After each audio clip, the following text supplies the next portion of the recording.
A finire nel mirino dei truffatori una padovana di 80 anni contattata telefonicamente da un sedicente maresciallo delle forze dell'ordine. L'uomo le avrebbe raccontato che la sua auto sarebbe stata usata giorni prima da una banda responsabile di una rapina in una gioielleria di Padova. Per questo, di lì a poco, sarebbe arrivato a casa un incaricato per ritirare tutti i gioielli e portarli in caserma per un confronto con la refurtiva.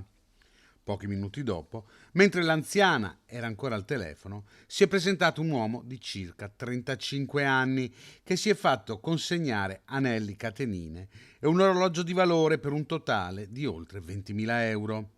Solo dopo che l'uomo se n'è andato, la donna ha capito di essere stata raggirata e ha avvertito la figlia, che ha chiamato immediatamente il 113. L'intervento degli agenti è scattato subito. Mentre una volante raggiungeva l'abitazione della vittima, un equipaggio in borghese della squadra mobile si è diretto in stazione. Qui, sul primo binario, proprio mentre stava per partire il treno per Napoli, i poliziotti hanno individuato un uomo corrispondente alla descrizione fornita dall'ottantenne.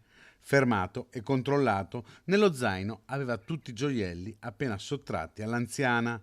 Si tratta di un 37enne originario della provincia di Salerno, già noto alle forze dell'ordine per precedenti legati allo spaccio di droga.